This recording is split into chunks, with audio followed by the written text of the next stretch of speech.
हम हमेशा ये गलती करते हैं, अपना टाइम बिल्कुल भी वेस्ट नहीं करना है। प्रैक्टिस के लिए आपके पास बेस्ट ऑप्शन होता है, फर्स्ट होते हैं। फॉर एग्जाम्पल मैं ट्रिग्नोमेट्री के बारे में बात करूँ, अब वापस ये आ गया पेयर ऑफ लीनियर इक्वेशन, ज्यादा हम याद कर रहे थे ना इसे।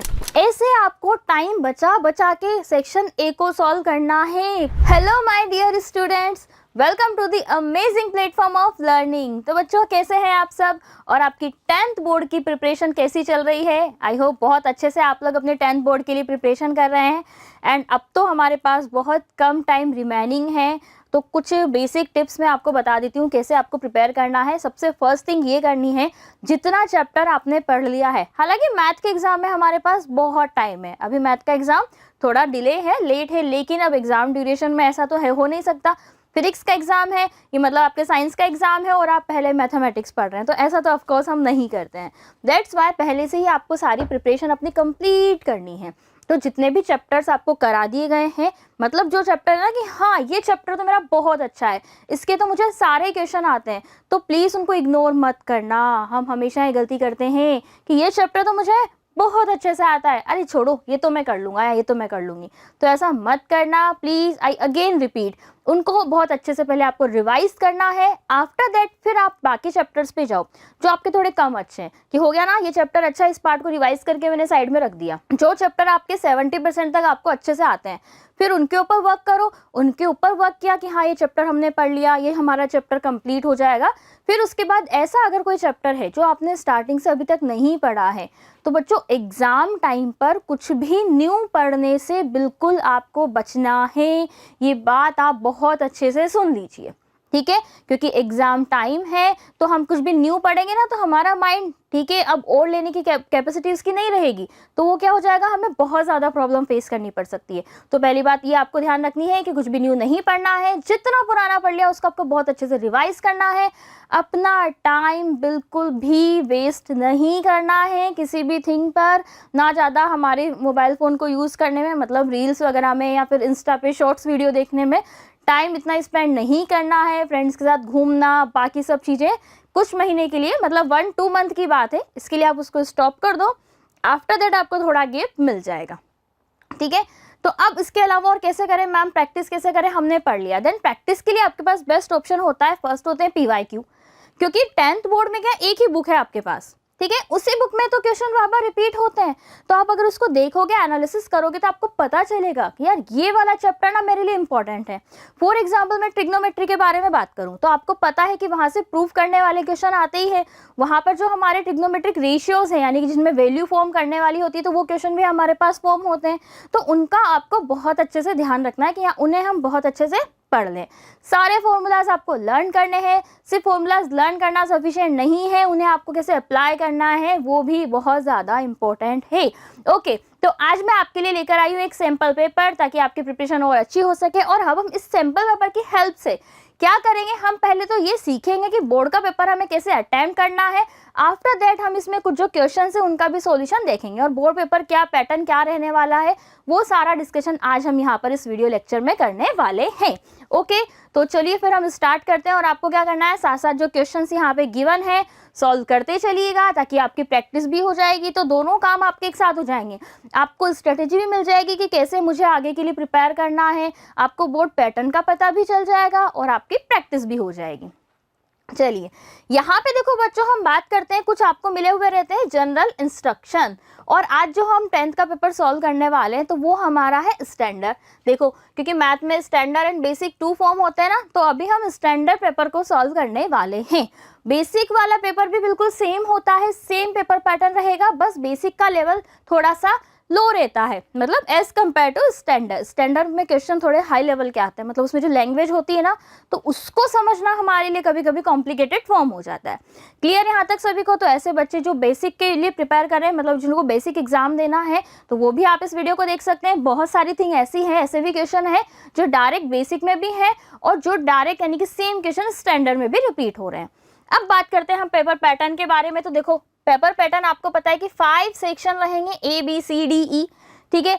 MCQs पूरे आपके 20 मार्क्स के रहेंगे, तो MCQs अपने आप में बहुत ज़्यादा इम्पोर्टेंट है, उन्हें लाइटली मत लेना। MCQs में आपको टाइम भी ज़्यादा नहीं लगेगा, क्यों? क्योंकि फटाफट से क्वेश्चन देखते हैं, हमें आंसर समझ में आने लग जाता है। फिर देखो section A has 20 MCQs carrying 1 mark each, तो ये कितना हो गया हमारे पास? 20 मार्क्स का हमारा यहाँ पे कंटेंट मिल जाएगा। सेक्शन बी होता है जिसके अंदर क्या होते हैं? 5 क्वेश्चन रहते हैं जिनमें 2 मार्क्स रहते हैं हर एक क्वेश्चन का। तो कितने मार्क्स हो गए हमारे पास? 10 मार्क्स हमें यहाँ से मिल गए। सेक्शन ए जो होता है हमारे पास, ये ध्यान रखना बच्चों को, मतलब इसमें आपको ज़्यादा एक्स्ट्रा पढ़ने की रिक्वायरमेंट नहीं है कि हमें बहुत डीप नॉलेज होगी तभी हम इसको सॉल्व कर पाएंगे, ऐसा नहीं होता है। सेक्शन ए आपको करने के लिए बस आपको जो बेसिक नॉलेज है ना, कि हाँ कौन से पॉइंट कोऑर्डिनेट पे रहेंगे, लाइन जो है हमारी कब कंसिस्टेंट रहेगी, इनकंसिस्टेंट रहेगी, रूट्स का नेचर क्या रहने वाला है, वो बेसिक इन्फॉर्मेशन बस आपको पता होनी चाहिए। देन फिर आप सेक्शन ए को इजीली कंप्लीट कर लेंगे। फिर सेक्शन बी में भी वही बहुत इजी क्वेश्चन आते हैं जो आपके 2 मार्क का क्वेश्चन रहते हैं। सेक्शन सी में आते हैं आपके पास 6 क्वेश्चन कैरिंग 3 मार्क्स ईच, जिसमें हर किसी को कितने मार्क्स मिलेंगे? 3 मार्क्स आपको यहाँ पे मिलने वाले हैं। सेक्शन डी में 4 क्वेश्चन रहते हैं जिसमें हर एक क्वेश्चन का 5 मार्क्स। देखो ये इंपॉर्टेंट है, अगर किसी बच्चे ने सेक्शन डी बिल्कुल सही किया तो ध्यान से सुनना, सेक्शन डी में आपको 20 मार्क्स मिलेंगे, वहीं सेक्शन ए में भी आपको कितने मार्क्स मिलेंगे? 20 मार्क्स मिलेंगे। सॉरी हमारा एरो थोड़ा आगे चला गया, सेक्शन डी के बारे में हम बात कर रहे हैं, ठीक है। तो इनको आपको बहुत अच्छे से प्रिपेयर करना है। सेक्शन डी में किस टाइप के क्वेश्चन आएंगे तो भी अभी उसके बारे में हम यहाँ पे बात करेंगे। सेक्शन ई में आपको पता है केस स्टडी क्वेश्चन आता है, यानी कि केस पे बेस्ड क्वेश्चन रहता है, जिसके अंदर 4 मार्क का रहता है, 3 क्वेश्चन रहेंगे, 1 एंड 2 मार्क्स के यहाँ पे क्वेश्चन रहने वाले हैं। सभी क्वेश्चन कंपलसरी होते हैं। कंपलसरी मतलब ऑफ कोर्स आपके पास इनमें कोई चॉइस नहीं होती, लेकिन 2 सेक्शंस हमारे पास यहाँ पर ऐसे आते हैं, जैसे कि देखिए यहाँ पे 5 मार्कर एंड 3 मार्कर जो क्वेश्चन होते हैं ना बच्चों, 5 मार्कर एंड 3 मार्कर, यानी कि section B and C, and उसके अंदर हमारे पास कुछ ना कुछ ऑप्शन रहता है। केस स्टडी बेस में भी आपके पास ऑप्शन रहेगा कि आप दोनों में से कौन सा क्वेश्चन करना चाहते हैं। ओके, तो ये तो हो गई हमारा basic introduction about our paper, कि पेपर हमारा कैसा रहने वाला है। अब इसके बाद चलिए आ जाते हैं हम कुछ क्वेश्चंस पे। Section A, ma'am section A को कैसे अटेंड करना है? पहली बात तो ये आती है, तो MCQs है बच्चों, तो आपको क्वेश्चन प्रॉपर सॉल्यूशन एग्जामिनर को नहीं दिखाना है, ये बात आप ध्यान से समझ लीजिएगा। आपको क्या करना है, पहले तो क्वेश्चन को केयरफुली रीड करो, आफ्टर दैट फिर हमें ना प्रॉपर सॉल्यूशन बताना ही नहीं है, डायरेक्ट आंसर बताना है। आंसर नंबर डालो, आंसर नंबर 1, सेक्शन जरूर मेंशन करना। सबसे पहले हेडिंग लिखना सेक्शन ए, ऐसा भी नहीं कि तुम इतना उसको डेकोरेट करने में रह जाओ कि आपका पेपर छूट जाए, ऐसी गलती भी नहीं करनी है। टाइम का बहुत अच्छे से ध्यान रखना प्रॉपर, कि हाँ ऐसा भी नहीं करो कि अपना हाफ आवर हो गया आपका या 1 आवर हो गया, आप सेक्शन ए के क्वेश्चन कर रहे हो, तो भाई टाइम को देखते रहना, वॉच को आपको ध्यान रखना। अगर हाँ वहाँ पे वैसे भी वॉच अलाउ नहीं होती बहुत बार सेंटर्स में, तो वहाँ पे आपके रूम में वॉच लगी रहती है, और उसके अलावा भी बेल वहाँ पे रिंग होती है, तो पता चल जाता है कि हाँ अभी 1 आवर हुए हैं या फिर कितना टाइम हमारे पास अभी रिमेनिंग है। फर्स्ट क्वेश्चन पे आ जाते हैं। If 2 positive integer a and b are written as this, a is equal to x cube y square and b is equal to xy cube, where xy are prime number, then the result obtained by dividing the product of the positive integer। तो पहले इन दोनों का हमें product निकालना है, उसको divide करना है किससे? LCM of a and b। तो अब इसका सॉल्यूशन में हम कैसे करें? देखो, अगर किसी बच्चे की कैलकुलेशन बहुत अच्छी है तो वो फटाफट से इसको देख के कर लेगा कि ए बी को मल्टीप्लाई किया, यहाँ पर ही उसने कैलकुलेशन करी। और हाँ एक और बात ध्यान रखना कि जो आपका पेपर है उसके ऊपर प्लीज़ कैलकुलेशन मत करना, उसके ऊपर मत लिखना, ठीक है, क्योंकि ये क्या हो जाता है, चीटिंग का केस भी आपके पास बन सकता है। सो दैट्स वाई आप इसको अवॉइड करना, ठीक है। इनको मल्टीप्लाई करेंगे हम, तो देखो क्या बनेगा, x cube y square multiply by x y cube, power बन जाएगी हमारे पास x, 3 and 1 कितना हो जाएगा 4 and y 5। इसे हमें डिवाइड करना है इन दोनों के एलसीएम से। अब एलसीएम क्या होता है, लीस्ट कॉमन मल्टीपल, ठीक है। लीस्ट यानी कि सबसे छोटे के बारे में बात करनी है, लेकिन जब भी नंबर पावर की फॉर्म में है तो हम क्या करेंगे, लीस्ट पे नहीं जाएंगे, लीस्ट का मतलब होता है सबसे छोटा, लेकिन जब भी नंबर पावर की फॉर्म में तो हम उसके अपोजिट जाएंगे, सबसे बड़े पे जाएंगे। तो हाईएस्ट पावर देखो x की क्या है 3, एक्स क्यूब, y की कितनी है 3, y क्यूब। तो देखो यहाँ से पावर 3 है, यहाँ पे क्या बन जाएगा x बन जाएगा, यहाँ पे पावर 5 है, 3 है, कट हो जाएगा तो y स्क्वायर बन जाएगा। ऑप्शन देखो, ऑप्शन डी आपका यहाँ पर करेक्ट आंसर फॉर्म हो जाएगा, ठीक है। अब इसके अलावा नेक्स्ट क्वेश्चन के बारे में बात करते हैं। The graph of a linear equation, sorry a polynomial, linear polynomial आपको गिवन है, पूछा गया है इसके कितने जीरो हैं, ग्राफ बना हुआ है। तो फर्स्ट क्वेश्चन कहाँ से आया, चैप्टर नंबर 1 से हमारे पास फॉर्म हुआ है। सेकंड क्वेश्चन हमारे पास pair of linear equation in 2 variable से आपके पास फॉर्म हो गया है। ठीक, फिर क्या कहा गया, अच्छा पॉलिनोमियल से, सॉरी पॉलिनोमियल से फॉर्म हुआ है। इक्वेशन देख के मुझे लगा कि पेयर ऑफ लीनियर इक्वेशन तो पॉलिनोमियल से फॉर्म हुआ है, ध्यान रखना है। y is equal to f x. Always remember कि आपको जो भी इक्वेशन गिवन है, ध्यान से सुनना, जो भी इक्वेशन गिवन है तो उसमें वर्ड्स को पहले अच्छे से आप पढ़ें। क्या कहा गया है, लीनियर, लीनियर है तो मतलब एक इसका सिंगल जीरो निकलेगा। अब सिंगल जीरो निकलेगा तो मतलब ये वाला ऑप्शन और ये वाला ऑप्शन तो एलिमिनेट हो गया ना। एलिमिनेशन मेथड भी आपको साथ साथ अप्लाई करना है, बहुत जगह काम आएगा। हालांकि मैथ में हमारे पास उतना ज़्यादा यूज़ नहीं होता कि हम ऑप्शन को एलिमिनेट कर दें, लेकिन आपको अगर साइंस पढ़ना है या फिर फिजिक्स केमिस्ट्री और भी थिंग्स में जो थ्योरी वाले क्वेश्चन है वहाँ पे एलिमिनेशन मेथड ना अच्छा फॉर्म होता है। तो हम क्या करेंगे कि इसका कौन सा जीरो होगा, जीरो कब मिलता है, एक्स की वो वैल्यू जिसके लिए y यानी कि पूरी पॉलिनोमियल जीरो के इक्वल बन जाए वो इसका जीरो होता है। यहाँ पे ध्यान से देखो, x की वैल्यू क्या है 3, अगर आप x इज इक्वल टू 3 लेते हैं देन आपको y क्या मिल जाएगा, जीरो मिलेगा कि नहीं मिलेगा, मिलेगा। तो इसका जीरो क्या हो जाएगा, 1 0 रहा, कौन सा रहेगा 3, तो ऑप्शन कौन सा लिखेंगे 1 0 and the zero is 3।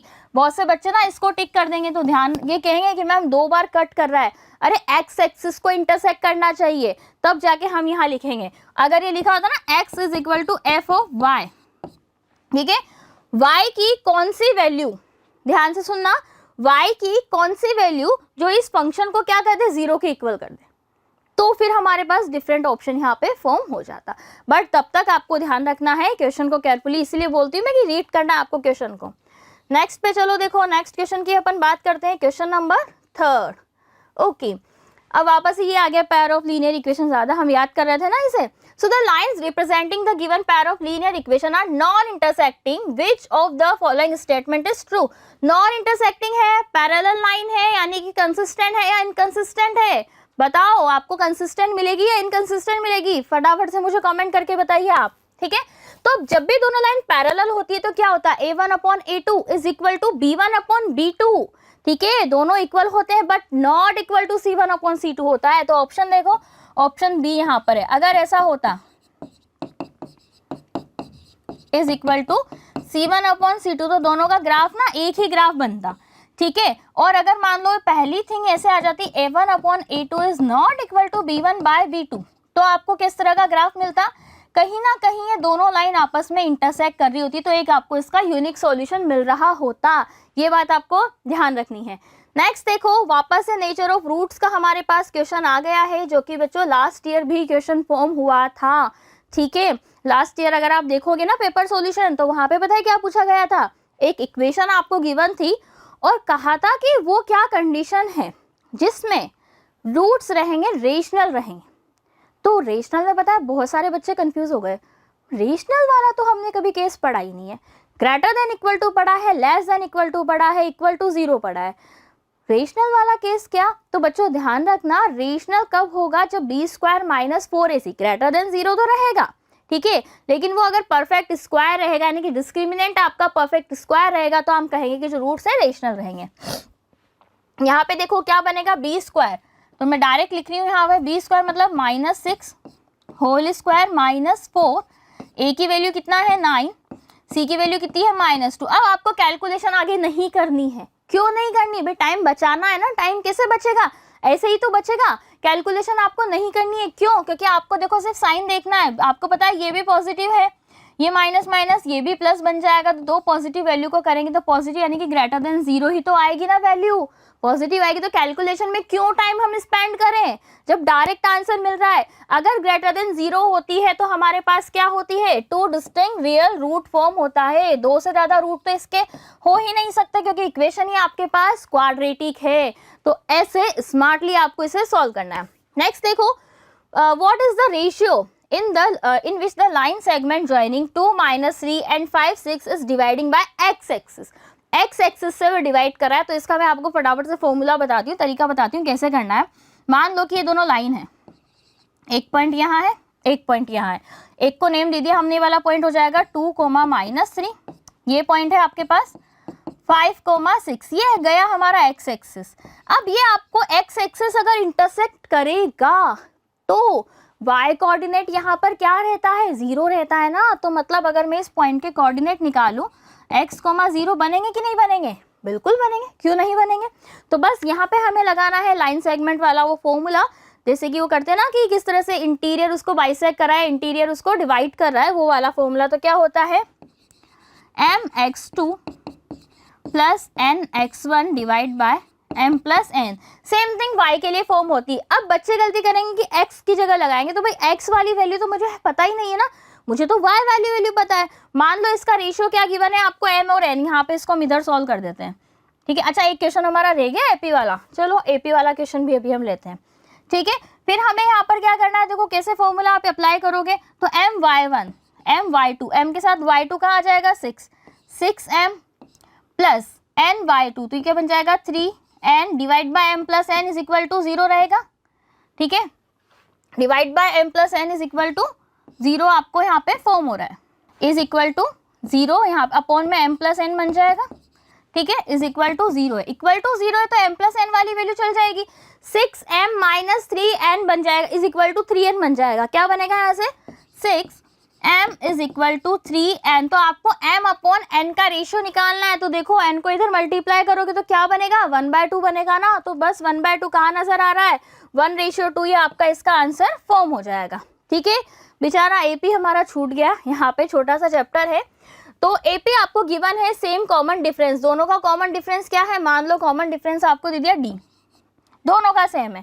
First term of the one is -1 and that of the other is 8, यानी कि दोनों की आपको फर्स्ट टर्म का बता दिया, एक की तो -1 है, एक की 8 है। The difference between the 4 term given है, तो उसका डिफरेंस क्या होगा a + 3d, एक को a1 बोल दो, -a2 + 3d, रहेगा कि नहीं रहेगा, रहेगा ना, यही तो होता है। अब यहाँ पे ब्रैकेट मैंने यहाँ पे इसको अप्लाई किया, अब जैसे ही मैं ब्रैकेट ओपन करूंगी देखो साइन चेंज हो जाएंगे, 3d से 3d कट हो जाएगा, तो a1 - a2 रिमेनिंग रहेगा। a1 की वैल्यू कितना है -1, तो -1 और ये -8 है, a2 की वैल्यू तो +8 बन जाएगी। तो आंसर कितना आ जाएगा 7, यानी कि ऑप्शन सी आपके पास आंसर फॉर्म हो जाएगा। ऐसे आपको टाइम बचा बचा के सेक्शन ए को सॉल्व करना है। प्लीज मैं फिर से रिपीट कर रही हूँ, बच्चे यही बोलते मैम हमारा पेपर बहुत अच्छा था, पेपर छूट गया, मुझे तो सब आता था लेकिन पेपर मेरा छूट गया, मैं क्वेश्चन प्रॉपर्ली अटेंड कर ही नहीं पाया या कर ही नहीं पाई। तो वो क्यों होता है, टाइम मैनेजमेंट, ठीक है, प्रॉपर्ली देखना है। नेक्स्ट देखो यहाँ पर आपको क्या गिवन है, क्वेश्चन नंबर 7। अब इसका आंसर में बच्चे दिमाग लगाएंगे, है कैसे करना है, क्या हम दिमाग लगाए, तो ध्यान से देखो। यहाँ पे लिखा है एक पॉइंट है xy is at a distance 5 unit from the origin, origin से ये मैंने बना दिया ओरिजिन, थर्ड क्वाड्रेंट में मैं ऐसे कितने पॉइंट बना सकती हूँ जिनकी डिस्टेंस 5 रहे। तो देखो आप बहुत सारे पॉइंट बना सकते हो, ठीक है। यहाँ भी डिस्टेंस, अब जरूरी नहीं कि वो पॉइंट आपके कैसे भाई इंटीजर फॉर्म में भी तो हो सकते हैं ना पॉइंट। आप अगर यहाँ पॉइंट निकालने बैठोगे तो क्या टाइम लगेगा, बहुत ज़्यादा टाइम। क्या क्या पॉइंट हो सकते हैं, जैसे कि आपने ले लिया 2 और 1 ले लिया, ठीक है, लेकिन -2 एंड -1 ले लिया।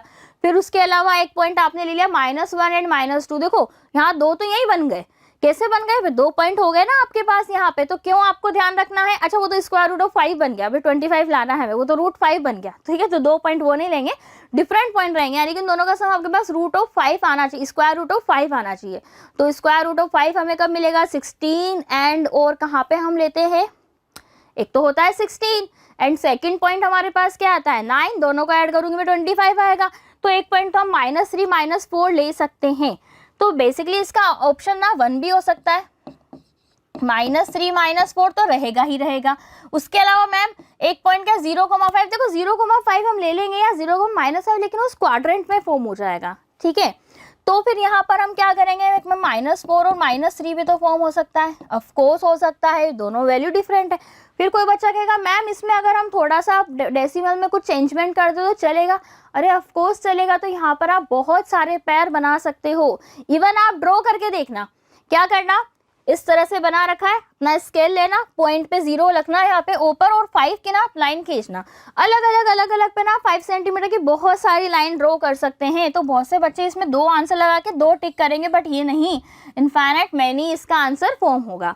ठीक है, फटाफट से हम बात करें थे, क्योंकि हमारा इस सेशन लाने के पीछे आपका एम क्या है कि आपको पेपर सॉल्यूशन मतलब पेपर पता भी चल जाए, पेपर पैटर्न क्या है, लास्ट मिनट से आपको टिप्स भी मिल जाए, एंड आपका टाइम भी कम से कम कंज्यूम हो, क्योंकि अभी एट प्रेजेंट टाइम बच्चों के पास टाइम बिल्कुल भी नहीं है। क्लियर। यहाँ पर आता है ABC में गिवन है आपको D is parallel to AB, and AB की वैल्यू आपको गिवन है, दिस इज स्मॉल है, ये आपको X गिवन है, D कहाँ पर है, ये B है, EC कहाँ है, C है।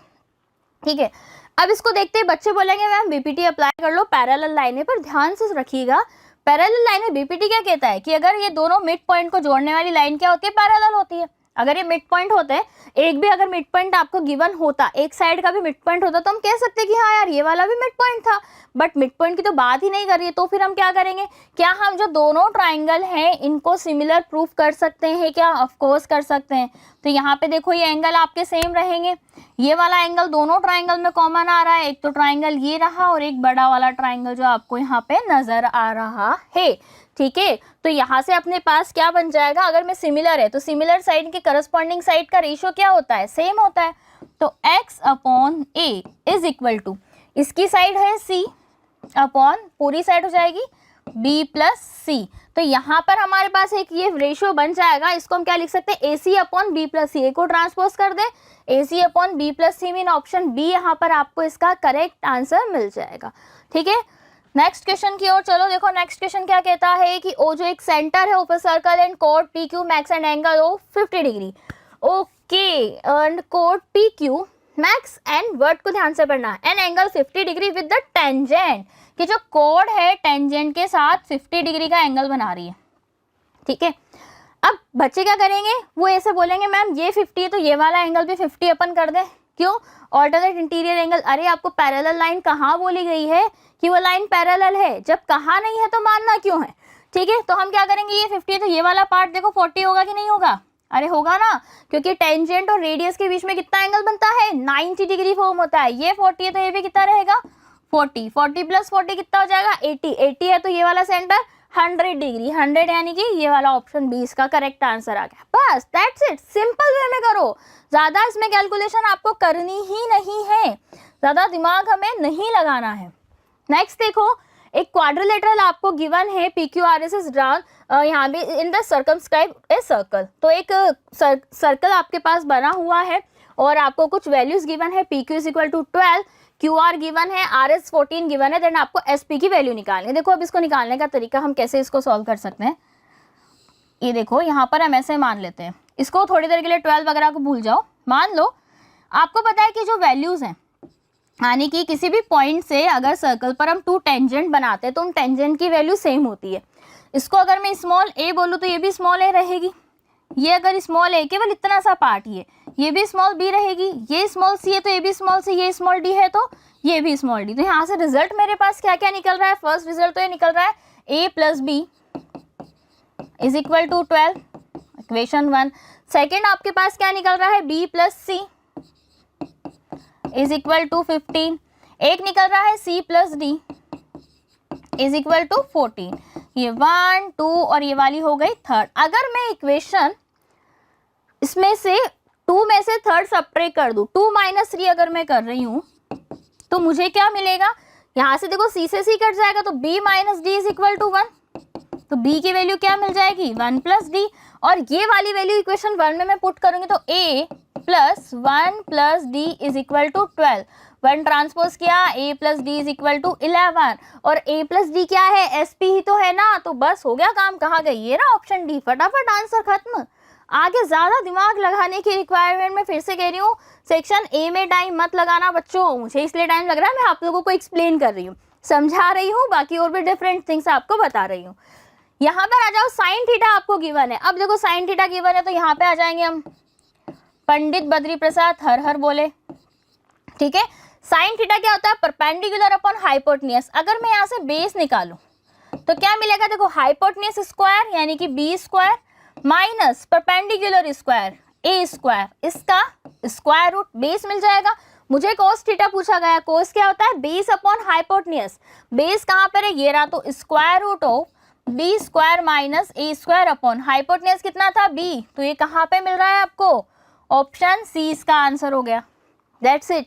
कुछ नहीं करना कि साइन है, साइन को मैं कोस में कन्वर्ट करूं, क्यों करना है? रहने दो, डायरेक्ट जो काम हो रहा है तो उसको डायरेक्ट इजी वे में करो। नेक्स्ट ये वाला क्वेश्चन देखो, अब इसमें भी आप क्या करोगे? सेक और टेन है तो इसको आपको साइन कोस में कन्वर्ट करो। जहां भी सेक टेन आपको दिखे साइन कोस में आपको उसको कन्वर्ट करना है। तो यहाँ पे बन जाएगा हमारे पास सेक है 1 upon cos theta plus sign theta upon cos theta, multiply में चल रहा है 1 माइनस साइन थीटा। यहाँ पर देखो क्या बना, आप देखो 1 प्लस साइन थीटा है, 1 माइनस साइन थीटा है, एलसीएम ले लूंगी कोस थीटा आ जाएगा। कैलकुलेशन माइंड में करना सीखो, हर चीज लिखोगे तो फिर हम लिखते ही रह जाएंगे। समझना जो मैं आपसे यहाँ पे कहना चाह रही हूँ, ठीक है। तो 1 प्लस साइन है, दोनों का एलसीएम लेंगे, डिवाइड में कोस आ जाएगा, 1 प्लस साइन 1 माइनस साइन, ए स्क्वायर माइनस बी स्क्वायर बनेगा। तो क्या बनेगा? कोस स्क्वायर बनेगा कि नहीं बनेगा? Cos square theta upon cos of theta, तो 1 से 1 कट। अच्छा, थीटा की जगह ध्यान रखना, मैंने थीटा लिख दिया बट आपको ए लिखना है। ए क्यों लिखना है? क्योंकि यहाँ पर हमें वैल्यू ए गिवन है। अगर ये क्वेश्चन एमसीक्यू की जगह प्रॉपर वे में आपसे पूछा गया होता तो फिर आप क्या करते? तो फिर आपको वही प्रॉपर वे में इसका सॉल्यूशन देना था। फिर हम लिखते कि sec theta is equal to 1 upon cos theta and tan theta is equal to sine theta upon cos theta, then by the given equation फिर वैल्यू पुट करते हैं। वैल्यू पुट करने के बाद यहाँ एलसीएम लेते, फिर इनको मल्टीप्लाई करते, फिर ब्रैकेट में हम आइडेंटिटी भी लिखते, a plus B multiply by a minus B is equal to A square minus B square. बहुत लंबा प्रोसेस हमें यहाँ पर लिखना पड़ता, ठीक है। तो अब यहाँ पे आंसर क्या आ गया? कोस डी, ठीक है। अब इसी तरह से बच्चों आप आगे के जो रिमेनिंग क्वेश्चन है ना, देखो इनको भी आप इजीली सॉल्व कर सकते हो। सारे क्वेश्चन मैं बता देती हूँ आपको बेसिकली बिलोंग कहाँ से करते हैं, वही जो चैप्टर हमने पढ़े हुए हैं। यहाँ पर आ जाओ। If a pole 6 metre high cast a shadow 2√3, तो एक पोल है, ठीक है, यहाँ पर सन है, इसकी क्या बन रही है? शेडो बन रही है। पोल की हाइट आपको क्या गिवन है? 6 गिवन है और शेडो है 2√3। ये यहाँ से इसकी डिस्टेंस हमें यदि हमसे ये एंगल पूछा गया है कि इसकी वैल्यू क्या है, भाई अब ये क्वेश्चन तो मुझे नहीं लगता मैं आपको करवाऊंगी। क्यों करवाऊंगी? याद करो, मैंने ट्रिग्नोमेट्री के जो आपको लेक्चर पढ़ाया और एप्लीकेशन ऑफ ट्रिग्नो में भी पढ़ाया है, बहुत अच्छे से मैंने आपको सिखाया है कि ऐसी वैल्यू क्यों निकालनी है। तो चलो मुझे आप इसका फटाफट आंसर दो। तरीका मैंने आपको बता दिया। अब क्या बनेगा? देखो परपेंडिकुलर और बेस क्या बनेगा? टेन थीटा बनेगा कि नहीं बनेगा? Tan theta is equal to √3 आपके पास फॉर्म होगा। इतना भी मैंने बता दिया। टेन थीटा क्या बनेगा? √3 बनेगा। तो अब बस, अब तो प्लीज अब आप आंसर मुझे फटाफट से बताओ क्या आंसर रहेगा। नेक्स्ट देखो, if the perimeter and area of a circle are numerically equal, perimeter 2πr, area क्या होता है हमारे पास? πr²। आपसे पूछा गया रेडियस पाई से पाई कट, 1r से 1r कट। अब फिर कहोगे मैम आप ही तो मना करते थे इसे कट करने को। अरे बिल्कुल मैं मना करती थी, तो आप चाहो तो इसको ऐसे भी लिख सकते हो, r² minus 2r is equal to 0। r की वैल्यू हो गई मेरे पास, r कॉमन ले लिया तो r minus 2 is equal to 0। अब रेडियस 0 तो हो ही नहीं सकती ना, दैट्स वाई r की वैल्यू यहाँ से क्या आ गई? 2। मेन ऑप्शन है इसका आंसर हो गया, दैट्स इट, ठीक है। वो मैं इसलिए बोलती हूँ क्योंकि क्वाड्रेटिक इक्वेशन है तो ऑफकोर्स उसके 2 रूट्स आपके पास फॉर्म होते हैं। फिर आगे चलो, यहाँ पर क्या करना है? It is purpose to build a new circular park. नया सर्कुलर पार्क आपको बनाना है in area of sum of area, यानी कि उसका जो एरिया है नए वाले पार्क का, वो दो अलग अलग जो पार्क है जिनके डायमीटर गिवन है इसके एरिया के सम के इक्वल है। तो नए पार्क की रेडियस बनानी है। मान लो नए पार्क की रेडियस है आपके पास कैपिटल R, ठीक है। तो क्या बनेगा? Area πr² is equal to pi. ये क्या है? डायमीटर, इसका आपको हाफ करना है। 8 का हाफ करोगे, मतलब 16 का हाफ करोगे 8 होगा, तो π8² प्लस π6²। पाई से यहाँ पर कट गया तो हम पाई को यहाँ पर काट दिया। r² आपके पास कितना मिला? 8² होता है 64, ये होता है 36। हमारा favourite number r² is equal to 100। 100 है तो वैल्यू क्या आ जाएगी? 10 मीटर। रेडियस पूछिए, डायमीटर होती r² की वैल्यू 100 तो r 10 ही रहेगा। डायमीटर होती तो 2 से मल्टीप्लाई कर देते। चलिए आगे बढ़ते हैं। नेक्स्ट देखिए, there is a square board of side 2a, ठीक है। फिर इसके अंदर एक सर्कल बना हुआ है, एक है जयदेव। जयदेव ने कहा कि जयदेव से कहा गया कि एक डॉट आपको लगाना है, ठीक है। अब आपको यहाँ से प्रोबेबिलिटी निकालनी है कि जो डॉट है शेडेड पार्ट में रहेगा, the probability that he keeps the dot on the shaded region. तो इसका आंसर क्या रहेगा, देखो तो शेडेड रीजन हमारे लिए रिक्वायर्ड हो गया ना, तो प्रोबेबिलिटी निकालनी है नंबर ऑफ फेवरेबल आउटकम। तो फेवरेबल है तो ऊपर आ जाएगा शेडेड का area divide total area.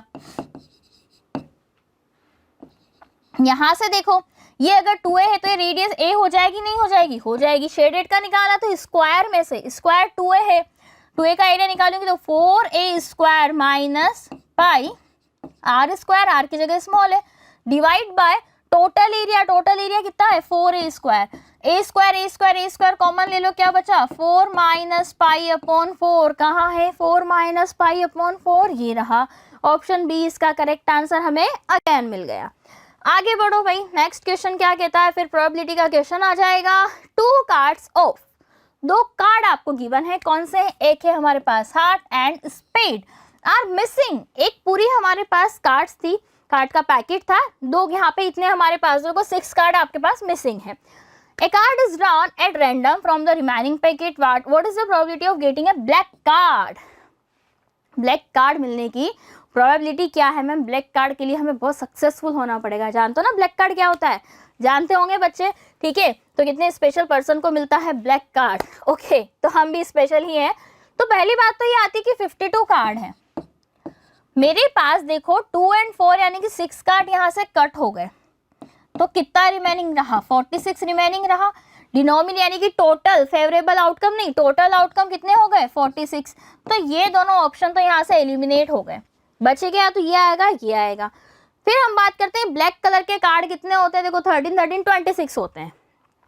Spade भी ब्लैक होते हैं लेकिन हार्ट रेड होते हैं, ऑफ कोर्स रेड ही रहेगा वो तो, ठीक है। स्पेड्स ब्लैक आपके पास होते हैं। तो अगर 26 में से 4 आपके चले गए, गुम गए, पता नहीं कहाँ गए, तो बचे कितने 22। तो answer C, that's it. Simple way में सॉल्व करना है बच्चों, ठीक है। इसी तरह से ये वाला क्वेश्चन भी आप लोग कर लोगे। अब यहाँ पे देखो कहा गया है कि अपर लिमिट बतानी है आपको मॉडल क्लास की। अब बच्चे गलती करेंगे, मैम मॉडल क्लास सबसे ज्यादा इसकी प्रोबेबिलिटी है, सॉरी प्रोबेबिलिटी नहीं, क्या है फ्रीक्वेंसी है, तो 46। बट वेट, रुको, क्या कहा गया है, इसको ध्यान से सुनो।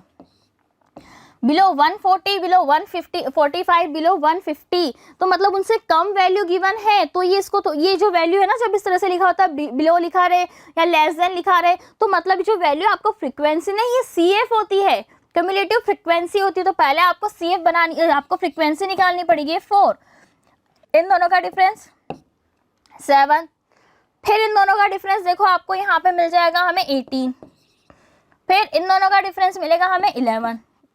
इन दोनों का डिफरेंस निकाल रहे हैं ना हम बेसिकली, ठीक है। क्या मिल जाएगा 11,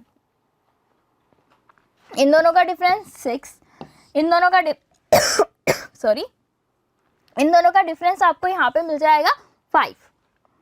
अब मुझे बताओ कि हाईएस्ट आपके पास कहाँ नजर आ रही है, हाईएस्ट तो मैम यहाँ पर है। अब फिर उसकी भी अपर लिमिट बतानी है, देखो बिलो 150 है, तो मतलब क्या है कि ये तो हो गया बिलो 140, ये 140 से 145, 145 से 150, 150 से 155, तो आपको इसकी प्रोबेबिलिटी निकालनी है। तो अपर लिमिट क्या आ गई, प्रोबेबिलिटी नहीं, मतलब हमें इसकी यहाँ पे अपर लिमिट बतानी है। बार बार पता नहीं क्यों प्रोबेबिलिटी हमें बहुत याद आ रही है। तो 150 इसका आंसर हो जाएगा, मतलब ऑप्शन डी यहाँ पे इसका करेक्ट आंसर होगा। अब आते हैं लास्ट 2 इंपॉर्टेंट क्वेश्चन। मैम बाकी के इंपॉर्टेंट नहीं थे क्या? अरे बाकी के भी थे, बट बच्चों को ज़्यादा प्रॉब्लम असर्शन रीजन वाले क्वेश्चन में फेस करनी पड़ती है, कि उन्हें समझ में नहीं आता कैसे इससे डील करना है। तो हम क्या करेंगे, देखो डायरेक्शन आपको गिवन है। असर्शन रीजन के क्वेश्चन सॉल्व करने का एक तरीका होता है। तरीका क्या होता है कि पहले दोनों स्टेटमेंट को आप केयरफुली रीड करो। पहली चीज देखो दोनों सही है या गलत है, पहले तो ये बताना है। Total surface area of the top is the sum of the curved surface area of hemisphere and curved surface area of the cone।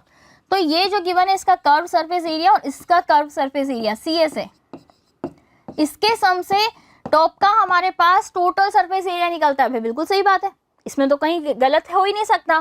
फिर आफ्टर देखो क्या कहा गया है, रीजन आपको गिवन है यहाँ पे, top is obtained by joining the plane surface of the hemisphere and cone together, कि टॉप कैसे बनता है जब आप एक हेमिस्फीयर और कोन की एक प्लेन सरफेस को ऐड कर देते हैं। भाई सही है ये भी, तभी तो आपके पास इसका जो कर्व सरफेस एरिया है वो टोटल सरफेस एरिया निकल रहा है।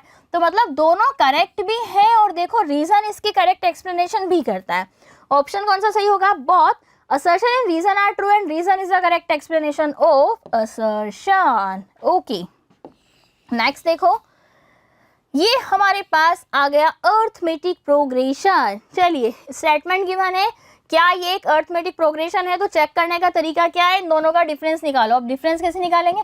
-5/2 -5, तो माइनस माइनस प्लस बन जाएगा। फिर इन दोनों का डिफरेंस निकालो, ठीक है। फिर इसी तरह से इन दोनों का डिफरेंस निकालो, अगर वो सेम आ रहा है तो हम कहेंगे ये एपी में है। फिर रीजन कहा गया था, terms of an arithmetic progression can not have both positive and negative number. अरे ये तो बिल्कुल गलत कह रहे हो आप। क्यों? क्योंकि इसमें पॉजिटिव नेगेटिव दोनों टाइप की वैल्यूज आपके पास फॉर्म हो सकती है, तो मतलब हमारा रीजन गलत है। रीजन गलत है तो उसको सॉल्व करने की रिक्वायरमेंट नहीं है। यहाँ पर देखो कौन सा ऑप्शन है कि रीजन फॉल्स बता रहा है, सी असर्शन ट्रू है। अच्छा, अब ये भी हमें चेक करना है क्या कि असर्शन ट्रू है। मैम ऐसा तो कोई ऑप्शन ही नहीं है जिसमें लिखा है कि दोनों गलत है। सीधा हमारे पास गिवन है कि असर्शन ट्रू है and reason is false. Okay, अब बच्चों आपके पास आता है, ये तो हमारा हो गया पार्ट ए। अब ध्यान से सुनिएगा, part B C D E को अटेंड कैसे करना है, ठीक है। तो इसका मैं आपको तरीका बता रही हूँ कैसे सॉल्व करना है। सेक्शन बी में आपके पास क्वेश्चन आता है 2 मार्क्स का, ठीक है। अब अगर आपका क्वेश्चन 2 मार्कर है तो मेक श्योर कि आपको क्या ध्यान रखना है, आपको ये ध्यान रखना है दैट कि अगर 2 मार्कर क्वेश्चन है तो उसमें आपको प्रॉपर स्टेप भी लिखनी होगी। अब तक मैंने आपसे कहा कैलकुलेशन स्टेप को छोड़ो, उसको मारो गोली, डायरेक्ट आप आंसर लिखो, लेकिन अब आपको स्टेप्स भी लिखनी होगी, ठीक है। क्वेश्चन ये तो भाई सबका फेवरेट क्वेश्चन होता है, ठीक है ना। ये हमारे जमाने का क्वेश्चन है, हमारे जमाने मतलब जब हम पढ़ते थे 10th में तब भी ये क्वेश्चन फॉर्म होता था, उस जमाने का क्वेश्चन है ये, ठीक है। तो ये बहुत पुराने जमाने का क्वेश्चन है। रूट टू को इरेशनल है तो इसको देखो प्रॉपर स्टेप बाय स्टेप लिखना। रूट टू इज p/q, जहां पर क्या है फिर ऐसे भी लिखना, where p and q are coprime integer and q is not equal to 0। एक भी वर्ड आप इसमें से स्किप नहीं कर सकते हो, सारा इंपॉर्टेंट है, ठीक है। प्रॉपर लिखेंगे। फिर उसके बाद नेक्स्ट स्टेप ये भी लिखेंगे ऑन स्क्वायरिंग बोथ साइड, कि आप दोनों साइड स्क्वायर कर रहे हो ना, तो वो भी लिखना। और ये प्रॉपर वे में बच्चों मैंने आपको बहुत अच्छे से करवा रखा है इस क्वेश्चन को। आप लेक्चर देखना अभ्यास के, लिंक आपको मिल जाएगा डिस्क्रिप्शन में, ठीक है। अभी मैं आपको शॉर्ट में ये सब इसलिए बता रही हूँ ताकि मैं बस ये चाहती हूँ आपका टाइम कम लगे, कम टाइम में आप एक बार पूरे सैंपल पेपर को समझ लो, ठीक है। बाकी फिर कहीं भी आपको कोई क्वेरी रहती है, कोई क्वेश्चन समझ नहीं आ रहा, कमेंट आप कर दीजिएगा, सॉल्यूशन आपको मिल जाएगा। यहाँ पर देखो एबीसीडी एक पैरेललोग्राम है, P point divide A be in the ratio 2:3। Okay, parallelogram तो अपोजिट साइड इक्वल रहेगी। हमें किसके बारे में बात करनी है? ओसी और ओए। ओसी कहाँ पर है? ये रहा। ओए कहाँ पर है? ये रहा।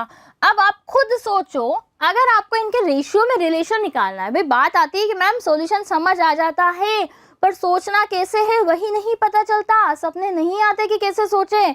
उसका सॉल्यूशन मैं आपको बताती हूँ। क्या करना है? क्वेश्चन को पढ़ा, उसको समझो क्या कहना चाह रहा है। मैम ठीक है, वो भी समझ लिया। अरे तो ये देखो कि आपको क्वेश्चन में करना क्या है। जब आपको इन दोनों में रिलेशन निकालना है तो बेसिकली इन दोनों में रिलेशन आप कैसे निकाल पाएंगे? एक ही कंडीशन है कि या तो इन दोनों ट्राइंगल में कोई रिलेशन फॉर्म करें हम। ऑफ कोर्स अगर आप इन दोनों ट्राइंगल को सिमिलर प्रूफ कर देंगे तो इनकी करस्पॉन्डिंग साइड का रेशियो निकल जाएगा, बस दैट्स इट। अब वो लिखने का प्रोसेस, पहली स्टेप लिखेंगे गिवन दैट, जो गिवन है सब लिख डालो।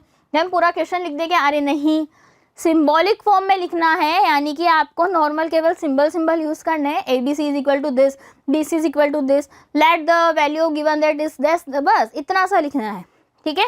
ऐसे करके आप इसको फॉर्म कर सकते हैं। नेक्स्ट देखो, यहाँ पर भी गिवन है form an external point P। ये P वाला पॉइंट है। P से आपका दो टेंजेंट बनाइए, जहाँ पे P और PB, और इनको एक सर्कल पे बनाया गया 8 point E। On the circle एक टेंजेंट इज ड्रॉन, यानी कि इस पॉइंट पे भी वापस एक टेंजेंट बनाई गई है जो P और PB को इंटरसेक्ट करती है COD पे, ठीक है। If P is equal to 10, तो देखो पी ए की वैल्यू 10 है तो पी बी की वैल्यू भी 10 रहेगी, is equal to P B. पूछा गया है ट्राइंगल पी सी डी का आपको पेरीमीटर बताना है। कहाँ है ट्राइंगल पी सी डी, ये रहा। पेरीमीटर कैसे निकालेंगे, तो इसका मैं आपको बहुत आसान तरीका बता रही हूँ। क्या करेंगे, सबसे पहले गिवन लिखेंगे, गिवन दैट दिस, या given that the two tangents are, या given that P is equal to P B is equal to 10, ठीक है। फिर अब मुझे बताओ, हम लिखेंगे लेट, माना कि, क्या माना, पी ए या P C is equal to small है, ठीक है।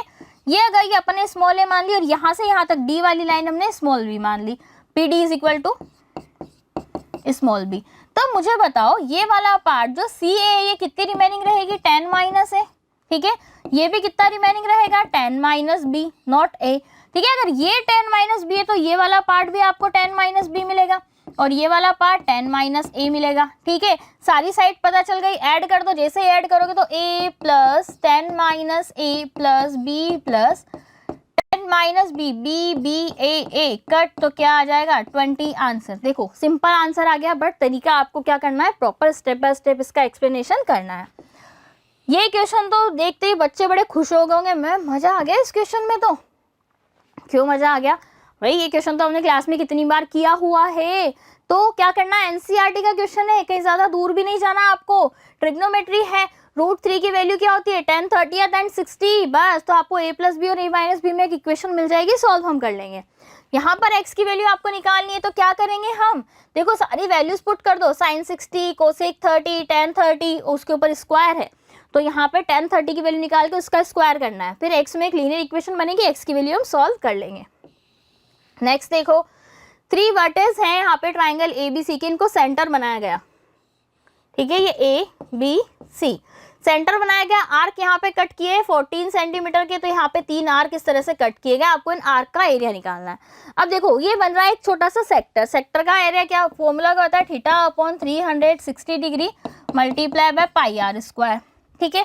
मैम ये तो थीटा हमें पता ही नहीं है, एक तो ए है, एक बी है, एक सी है, तो ऐसा बनेगा ना, a/360 pi r square, r तो सेम है सब जगह, plus b/360 degree pi r square plus c/360 degree pi r square. तो सब में से अगर मैं पाई आर स्क्वायर कॉमन ले लूँ तो क्या रिमेनिंग रहेगा, ऐसे बचेगा ना, 1/360 भी अपन ने कॉमन ले लिया और इधर बन जाएगा a plus B plus C, angle की वैल्यू है ये, इधर बच रहा है पाई आर स्क्वायर।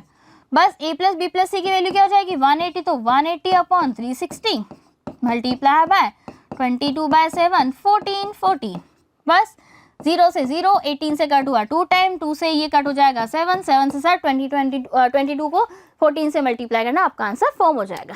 क्लियर, बस रिप्रेजेंटेशन क्या करना और डोंट्स, मतलब क्या नहीं करना है, डायरेक्ट कैलकुलेशन नहीं करनी है। अभी मैं डायरेक्ट सिर्फ इसलिए कर रही हूँ क्योंकि मैं आपको सिर्फ सॉल्यूशन समझा रही हूँ। कैसे रिप्रेजेंटेशन करना है ये मैं आपको लेक्चर्स में, क्लासेस में बहुत बार एक्सप्लेन कर चुकी हूँ, बहुत बार, कि पहले गिवन दैट लिखना है, फिर कुछ प्रूफ करना है तो टू प्रूफ करके वो लिखना है, कुछ अलग अपन अगर कंस्ट्रक्ट करते हैं तो कंस्ट्रक्शन लिखना है, फिर जहाँ पे फॉर्मूलाज यूज होते हैं जैसे a plus B whole square का यूज हुआ तो साइड में ब्रैकेट बना के सिंस ये करके फॉर्मूला लिखना है, इक्वेशन की नंबरिंग प्रॉपर करनी है, इक्वेशन 1, इक्वेशन 2 ये भी लिखना है, that we subtract equation 2 from equation 1, ये सारी चीजें आपको अच्छे से करनी है। चलो आगे की ओर बढ़ते हैं। अब ये क्वेश्चन तो बच्चों बहुत जाना पहचाना लग रहा है। अब ये दोनों क्वेश्चन ऑप्शन में है, आपकी चॉइस है आप कौन सा वाला क्वेश्चन करें। आपको अगर ऊपर वाला समझ नहीं आ रहा तो ये करो, ऑप्शन में तो हमारे पास बहुत अच्छा है। यहाँ से आपसे अनशेडेड रीजन का एरिया पूछा गया है, शेडेड का नहीं पूछा, अनशेडेड का है। तो ध्यान दो, यहाँ पर आपके पास एक इस तरह से ये स्क्वायर बन रहा है कि नहीं बन रहा, मैम क्यों बन रहा है भाई, ये भी 3 3 3 3 बन रहा है और ये 4 क्या बन गया आपके पास, सेमी सर्कल बन गए। तो शेडेड एरिया इसका कैसे, इसका एरिया क्या निकालेंगे, ट्वाइस मल्टीप्लाई बाय, क्योंकि 2 सर्कल बन रहे हैं ना आपके पास, pi r square plus area of square, square का 3 स्क्वायर, बस सॉल्व कर लेंगे, आंसर आ जाएगा। पाई की वैल्यू 22/7 लिखनी है क्योंकि स्टार्टिंग में आपसे बोला गया था। नेक्स्ट क्वेश्चन देखो, अब आ गया सेक्शन सी। सेक्शन सी में भी बच्चों सेम थिंग है, आपको बस क्या करना है, स्टेप्स ध्यान से लिखनी है। सारे क्वेश्चन वही है जो आपको हमने क्लासेस में कराए हैं, वर्कशॉप्स में कराए हैं, वही क्वेश्चन है, कुछ भी एक्स्ट्रा यहाँ पर नहीं है। ठीक है, बस थोड़ी सी लैंग्वेज डिफरेंट है किसी किसी क्वेश्चन में, वो भी, बाकी क्वेश्चन तो वो भी सेम है, ठीक है। तो यहाँ पे भी देखो नेशनल आर्ट कन्वेंशन है of registration from students all the parts of country of which is 60 are interested in music. 60 student जो है म्यूजिक में इंटरेस्टेड है, 84 डांस में है, 108 स्टूडेंट्स है यहाँ पर हैंडीक्राफ्ट में, हैंडीक्राफ्ट नहीं हैंडीक्राफ्ट, ठीक है। फिर आपको क्या करना है, for optimum cultural exchange organise wish to keep them in minimum number of group. तो पहले तो ये जो बच्चे हैं हम इनमें से चाहते हैं ग्रुप बनाना, क्या मिनिमम कितने कितने स्टूडेंट्स हम ले कि मिनिमम नंबर ऑफ ग्रुप बने। मिनिमम मतलब HCF तो पहले तो आप इन तीनों का HCF निकालना पड़ेगा जो भी आएगा, ठीक है। देखिए क्या आएगा इनका HCF, ओके आई गेस 5 यहाँ पर हमारे पास इसका HCF रहने वाला है, ठीक है। 5 नहीं, ज़्यादा इसका HCF रहेगा, 108 है तो आपको 12 मिल जाएगा आई थिंक इसका HCF। 12 इसका HCF रह रहा है, देखो 12 सब में से कॉमन आ रहा है, 12 5 ज़र 7 ज़र, ठीक है, 9 ज़र, क्लियर। तो 12 इसका HCF मिल जाएगा, मतलब हर ग्रुप में आपको 12 बच्चे रखने हैं।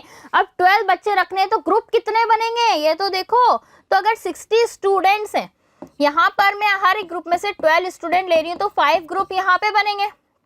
यहाँ पे 84 डिवाइड बाय 12 करूँगी, 7 ग्रुप यहाँ बनेंगे, ठीक है।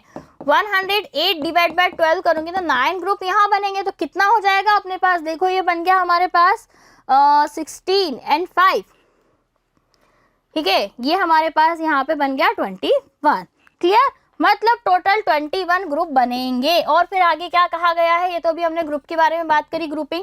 फिर बोला गया है कि इनको हम ना जो ग्रुप्स को इस तरह से एक ना नंबर अलॉट करना चाहते हैं रूम के, कि हर एक ग्रुप को एक रूम मिल जाए, एक ग्रुप को एक रूम मिले। तो कितने आपको यहाँ पे रूम अलॉट करने होंगे, तो बस 21 यहाँ पर नंबर है ग्रुप के, तो 21 रूम आपको अलॉट करने पड़ेंगे, दैट्स इट। बस प्रॉपर वे में लिखना है, पूरी थ्योरी लिखनी है। यहाँ पर आ जाओ, ये तो बहुत आसान क्वेश्चन है, ठीक है। अब इसमें भी क्या लिखोगे, प्रॉपरली लिखना, let A is equal to 5, B is equal to 5 and C is equal to 1। अब alpha square plus beta square है तो हम यहाँ पे फॉर्मूला जानते हैं, alpha plus beta whole square is equal to alpha square plus beta square plus alpha beta plus twice of alpha beta. बस alpha square plus beta square की value निकालनी है, बाकी सारी वैल्यू रख दो। अल्फा प्लस बीटा क्या होता है, ये वाली वैल्यू होती है ना, बेसिकली देखा जाए तो minus of alpha plus beta होती है। 5 को यहाँ पे डिवाइड करना, ध्यान रखना, या फिर डायरेक्ट वे में भी आप यहाँ से निकाल सकते हैं। प्रॉपर सिखाया है, एक एक चीज आपको सिखाई है, ठीक है। यहाँ पे बच्चे कहेंगे मैम रिड्यूसिबल वाला तो क्वेश्चन ही नहीं है ना, नहीं है तो क्या हुआ, मैंने ये भी कहा था आपसे जब पढ़ाया था, क्वेश्चन नहीं है रिड्यूसिबल, लेकिन एग्जामिनर दे सकता है। एग्जामिनर किसके ऑप्शन में देगा, अदर क्वेश्चन दे दिया, देखो यहाँ पे तो कहेगा भाई ये तो सिलेबस में है आपके, इसको तो करो। फिर हम ये ऑब्जेक्शन नहीं उठा सकते कि आपने आउट ऑफ सिलेबस दिया। वो ये कहेंगे भाई जो क्वेश्चन सिलेबस में आप उसको ही नहीं कर पा रहे हो तो आउट ऑफ सिलेबस को आप कहाँ से ही कर पाओगे। दैट्स वाई समझाया था 1/√x है, इसको आप u मान लो, 1/√y है, इसको आप v मान लो। तो इक्वेशन क्या बन जाएगी, 2u plus 3v, 3v is equal to 2। यहाँ पे बन जाएगी हमारे पास 4u, भाई 4 और u दोनों अलग है मेरे, इनको एक मत कर देना, 4u minus 9v is equal to -1। ऐसे इक्वेशन आपके पास बन जाएगी, लीनियर इक्वेशन है। कोई भी मेथड लगा के आप इसको सॉल्व कर सकते हैं, एलिमिनेशन मेथड लगाओ या कोई डिफरेंट मेथड लगाओ, it's depend on your choice, ठीक है। सेम इसी तरह से देखो आप आगे भी 29 क्वेश्चन में भी आपके पास 2 ऑप्शन है। ये क्वेश्चन तो आपको पता है, क्लास में मैंने आपको करवाया था, जो बच्चे मेरी क्लास में रेगुलर जुड़ते हैं उन्हें पता है कि मैम ये क्वेश्चन हमने क्लास में किया था, और ये पूरा हमने 3 टाइम इस क्वेश्चन को सॉल्व किया था। याद आया कुछ, बिल्कुल याद आया मैम, बहुत अच्छे से हमने क्वेश्चन सॉल्व किया था। आफ्टर दैट यहाँ पर भी देखो, अब बच्चे ये वाला वही क्वेश्चन है जो एक स्टूडेंट ने पूछा था कि मैम अब इसमें बस थोड़ा सा साइन का एक्सचेंजमेंट है, यहाँ पे वैल्यू 3 की जगह कुछ और थी और यहाँ पे साइन आपको माइनस में दिया गया था, सॉरी प्लस ही दिया गया था, बट थोड़ा सा यहाँ पे और भी कुछ वैल्यू आपके साथ मल्टीप्लाई हुई, यहाँ पे 7 था। याद आया कुछ, क्लास में किया था, ठीक है। अब आपको tan थीटा की वैल्यू निकालनी है, तो जब भी अगर साइन है tan निकालना है तो क्या करो, cos से डिवाइड कर दो, बट मैम यहाँ स्क्वायर है तो cos स्क्वायर से डिवाइड कर दो, सिंपल, क्योंकि tan क्या होता है, साइन अपॉन cos। आगे चलो, ये क्वेश्चन आपको गिवन है, लेंथ गिवन है। अच्छा ये प्लांट वाला फिर वही क्वेश्चन आ गया, देखो सब कुछ वही है बच्चों जो आपने पढ़ा है, बस डरना नहीं, और प्रॉपर जैसे मैंने आपको सिखा रखा है कि कैसे पेपर को अटेम्प्ट करना है, कैसे थ्योरी लिखनी है, एक एक बात आपको मैं स्टार्टिंग से बताती आई हूँ। इवन जो बच्चे क्लास 9th में भी थे उनको पता है कि मैंने अपने 9th के साथ 10th में भी बताया था। रेगुलर जो बच्चे जुड़े हुए उन्हें पूरा पता है मैम, हमें डरने की रिक्वायरमेंट ही नहीं है। वो बच्चे यहाँ बोले भी सही, बताएं भी कितने स्टूडेंट ऐसे हैं जो हमसे कंटिन्यूसली यहाँ पे जुड़े हुए हैं। नेक्स्ट देखो, लेंथ है, आपको क्या निकालना है भाई इसका, आपको इसका मीन फाइंड आउट करना है। क्या फाइंड आउट करना है? मीन, शायद, रुक जाओ आगे देखते हैं। हाँ, मीन निकालना है।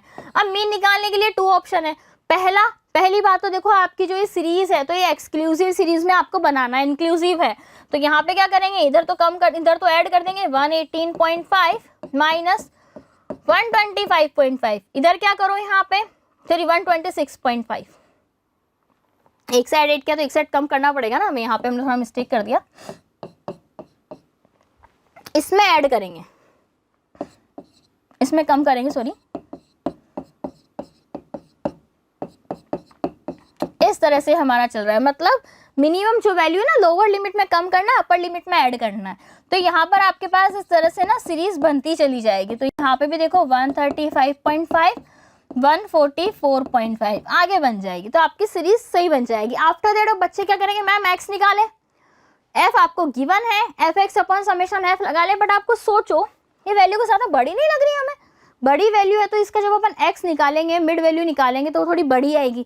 तो उसकी जगह आप अगर चाहें तो कुछ भी वैल्यू आप यहाँ पे अज्यूम कीजिए कि मैम ये हमारा मीन है जो हमने अज्यूम किया है। अज्यूम मीन आप कुछ भी ले सकते हैं, पहले अपन मिड वैल्यू निकालेंगे, फिर अज्यूम मीन मान के आप इस क्वेश्चन को सॉल्व कर लेंगे। अज्यूम मीन में क्या होता है, जो आपका मीन होता है a is equal to a plus summation f i d i upon summation f i multiply by h. यहाँ पे डी आई क्या होता है, x माइनस ई, ठीक है। जो जो x की वैल्यू उसमें से ये सब्ट्रैक्ट करते हैं, बस वही पैटर्न आपको अप्लाई करना है, ठीक है। नेक्स्ट आ जाओ भाई सेक्शन डी पे। अब सेक्शन डी मैंने बताया था ना बच्चों के लिए इंपॉर्टेंट है, एक ही क्वेश्चन 20 का आ जाएगा। अब ये लो फिर वही क्वेश्चन आ गया अप स्ट्रीम डाउन स्ट्रीम, ये तो हमारी एनसीईआरटी बुक का ही क्वेश्चन है। अब फिर कहोगे ma'am reducible question, reducible form, बताया था बच्चों कि रिड्यूसिबल फॉर्म हो या किसी भी फॉर्म हो आपको तो करनी है, ठीक है, छोड़ के कुछ नहीं जाना, पढ़ना है। जिन बच्चों ने पढ़ा तो इजीली देख सकते हैं भाई, अप स्ट्रीम और डाउन स्ट्रीम। डाउन स्ट्रीम होता है तो स्पीड ऐड होती है, अप स्ट्रीम होता है तो स्पीड सबट्रैक्ट होती है। बस आप इजीली फाइंड आउट कर लेंगे इसको। इसी तरह से टैप वाला क्वेश्चन है, ध्यान रखना।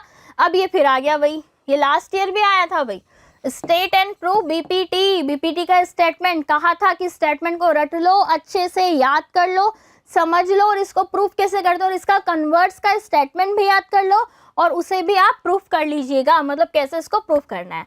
ध्यान रखना क्या बनाना है, आपको ट्राइंगल अच्छे से बनाना है, बाकी सारी इन्फॉर्मेशन प्रॉपर वे में लिखनी है। क्लियर है? ये आएगा सभी के पास यहाँ पे चला गया होगा। तो इस तरह से बच्चों आप सेक्शन डी यहाँ पे इजीली सॉल्व कर सकते हो। ये सब सेम क्वेश्चन है जो आपको क्लासेस में कराए गए हैं, और आप अगर वीडियोस देखोगे ना सॉल्यूशन तो उसमें भी आपको मिल जाएंगे। अब सेक्शन ई के बारे में बात करते हैं, case study base. Case study base question solve करने का तरीका सिर्फ है, पहले जो आपको केस गिवन है उसको केयरफुली रीड करो, पैसेज आता है ना उसी की तरह से काम है यहाँ पे। पैसेज अगर आप पढ़ोगे यानी कि इसको अगर आप केयरफुली रीड करोगे तो आपको समझ में आएगा कि मैम ये क्वेश्चन क्या कहना चाह रहा है। लास्ट ईयर जो क्वेश्चन आया था, सैम्पल पेपर याद करो, लास्ट ईयर भी मैंने आपको करवाया था, उसमें भी क्या था, हमारा एपी का क्वेश्चन था एक सैम्पल पेपर का, और एक क्वेश्चन कोऑर्डिनेट ज्योमेट्री का था। इस बार वाला सैम्पल पेपर भी देखो, रिलेट करो, एक एपी का आ रहा है और एक और क्वेश्चन आगे आएगा कोऑर्डिनेट ज्योमेट्री का आएगा। मतलब हमारे पास क्वेश्चन वही रिपीट हो रहे आ रहे हैं, कुछ भी अलग नहीं है। और स्टैंडर्ड में ये है तो बेसिक का पेपर तो और कितना ईजी होगा जब स्टैंडर्ड का पेपर इतना ईजी है। तो यहाँ पर हमें क्या गिवन था कि मनप्रीत कौर है एक नेशनल रिकॉर्ड होल्डर है for women in the shot put discipline. Her throw of 18.86 metre at the Asian Grand Prix is 2027 यानी कि 2017 में है। Maximum distance for Indian female athlete, इन्होंने मैक्सिमम डिस्टेंस कवर करी है। फिर उसको रोल मॉडल बनाते हुए संजीता ने सोचा कि मुझे भी ऐसा ही कुछ करना है, तो उसने फर्स्ट एक थ्रो किया, तो उसका थ्रो आया 7.5 सेंटीमीटर, 7.5 मीटर की उसकी लेंथ आई। फिर उसने रेगुलर प्रैक्टिस करी और मॉर्निंग और इवनिंग दिन रात प्रैक्टिस करती थी, तो उसने उसकी स्किल हर डे 9 सेंटीमीटर, 9 सेंटीमीटर है, मीटर में बदलेंगे 0.09 मीटर, ये हो गई। During the special camp for 15 days, अब यहाँ पे 15 डे का कैंप चला।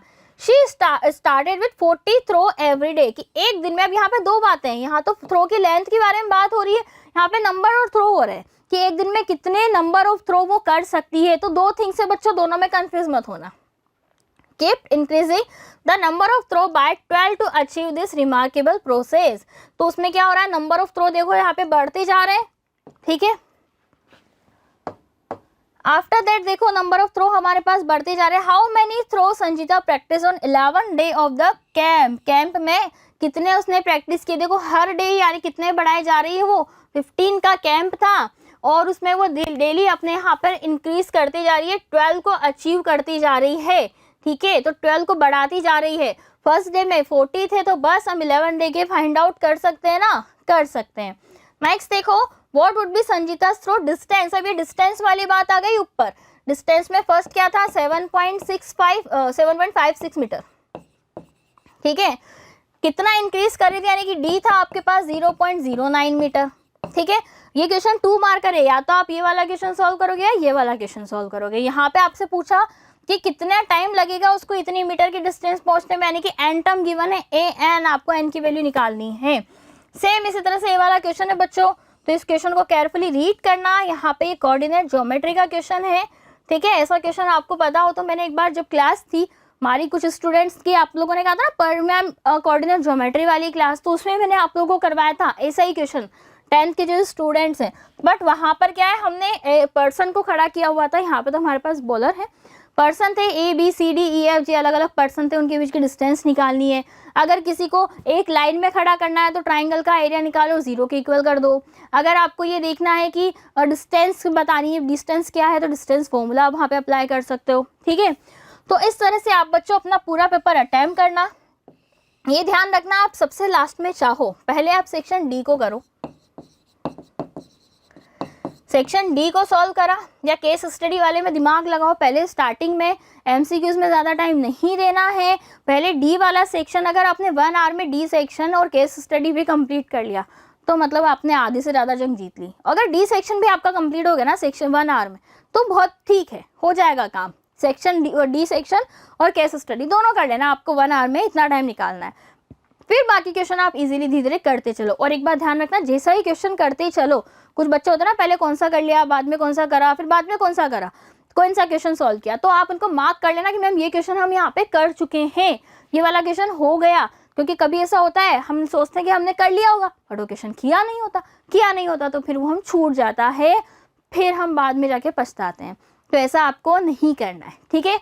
आई होप सभी को सैम्पल पेपर समझ में आया होगा कि कैसे आपको पेपर को अटेम्प्ट करना है, किस टाइप का पेपर आपके लिए रहने वाला है, केस स्टडी क्वेश्चन कैसे रहेंगे, मेजरली आपको कोऑर्डिनेट ज्योमेट्री। अच्छा, लास्ट ईयर एक और सैम्पल पेपर में एक क्वेश्चन और था, उसमें से फॉर्म हुआ था वो एप्लीकेशन ऑफ ट्रिग्नोमेट्री में, याद करो ब्रिज वाला क्वेश्चन था, वो बेसिक के पेपर में था, ठीक है। ब्रिज बना हुआ है, angle of elevation, angle of depression आपको देखना था, तो वो सारा वहाँ से भी फॉर्म हो सकता है। चैप्टर नंबर 1 की बात करूँ तो उसमें ज़्यादा वेटेज नहीं आएगा, एक क्वेश्चन बस ये आता है HCF वाला। यहाँ पे देखो HCF का कितना अच्छा वर्ड प्रॉब्लम वाला क्वेश्चन आया था ना, उसमें अगर दिमाग नहीं लगाया तो घूम जाओगे, नहीं समझ में आएगा कि मैम कैसे सोल्व होगा। क्लियर? तो बच्चों आपको करना क्या है, क्वेश्चन की अच्छे से प्रैक्टिस करना। जिस भी क्वेश्चन में आपको डाउट लगे, मैम ये थोड़ा सा डाउट लग रहा है, कमेंट सेक्शन में आप मुझे बताओ, प्रॉपर मैं आपको उसका सॉल्यूशन दोबारा फिर से प्रोवाइड करा दूंगी। बाकी सारे सॉल्यूशन जो बच्चे क्लासेस में रेगुलर आते हैं तो अपनी क्लास पे तो सारे सॉल्यूशन हमने करे हुए हैं। बच्चों आप लोगों को आई डोंट थिंक कि कोई प्रॉब्लम यहाँ पर फेस होने वाली है, ठीक है। समझ आया सभी को? से यस और नो? ऑफ कोर्स मैम, बहुत अच्छे समझ में आया, everything is clear, crystal clear, ठीक है। अब इसी तरह के बच्चों और सैम्पल पेपर या और PYQ सीरीज के लिए आपको क्या करना है, चैनल को सब्सक्राइब करना, क्योंकि यहाँ पर हम आप लोगों के लिए डिफरेंट सीरीज लेकर आने वाले हैं। ओके स्टूडेंट्स, तो चलिए मिलेंगे अब हमारे नेक्स्ट सेशन में। आपके एग्जाम के लिए आपको अभी से ही ऑल द वेरी बेस्ट, अभी से ही, बाद में अभी और मिलेंगे, ये हमारी लास्ट मीटिंग नहीं है, ठीक है। तो अभी से ही ऑल द बेस्ट और अच्छे से प्रिपेयर करना। कहीं भी प्रॉब्लम आए तो आप हमें किसी भी वीडियो के या कमेंट सेक्शन में आप बता सकते हैं। Okay, so bye everyone, thank you so much.